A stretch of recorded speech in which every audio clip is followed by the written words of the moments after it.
I think we had to reinvent how we do theater because we haven't really done it that way before.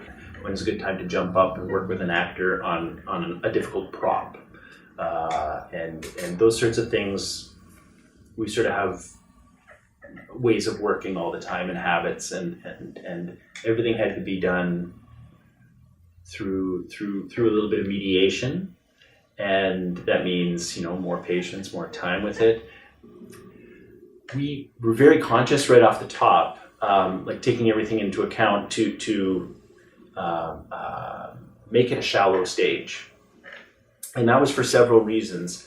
One of them was the body of the actor signing. We wanted that person to be as close as possible to the audience so that people in the back had no trouble reading. Not that I think that was going to be a problem if they were 10 feet further back, but I think it kind of helped to kind of bring the energy out.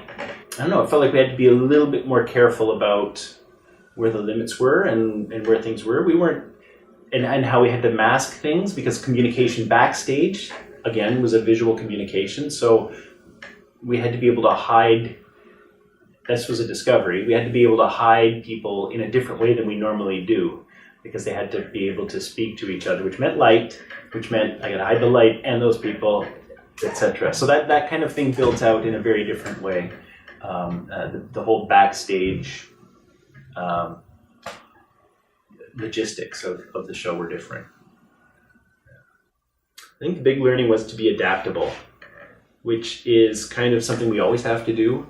But it just worked out a little bit differently, about making things quick to hand. We had a couple of awkward transitions where there was a quick change, and so how to manage both the helpers we had backstage and my role in that, and kind of just sculpting the space and how people could maneuver back there was. I really think the backstage was the thing to take care of in a way that we had to add some masking behind some of the scrim at one point, simply because it was too hard to do our quick changes, communicate effectively, have enough light to do all that stuff. So yeah, that was an adaptation for the set. For the audience, the big breakthrough we used was the titling, and I think for us this is again something I'd had experience with in how to work with surtitles or dynamic titles or whatever we want to call it. I call them dynamic titles, what we did, because we brought things in closer to the action as opposed to having a card that was receiving the projection off in some corner away from the action. It was so essential for ultrasound. It was absolutely, I feel, essential that we really brought it close to those performers and their bodies, because without, their expressions gave us half of what they were saying without us needing to read too much. And we didn't want to lose the actor's body, that presence throughout. It was, because it was also so different than, in opera, I guess maybe they get away with putting titles way up high because it's all kind of stand and deliver stuff. They stand and sing, and then they move somewhere else and they stand and sing, and you don't get there's not a lot of action, but that wasn't the case for this play. And not that it was like an action movie or something, but it was really, the relationship was being written by their bodies as much as it was by the words they were saying or signing. So I felt like that was a pretty important thing, and I didn't discover how important it was until we did it. We really prepared well to have a couple of moving lights in place for the deaf interpreted evenings, for instance. We had like a kind of special lights placed, and I put some moving lights out there so that we could always we wouldn't get stuck having to go up and at the last minute add another light or focus another light. Actually, as it turned out, we had time to do that stuff. So it's good to anticipate what those positions are. It's best to have a dedicated light for those things rather than moving lights.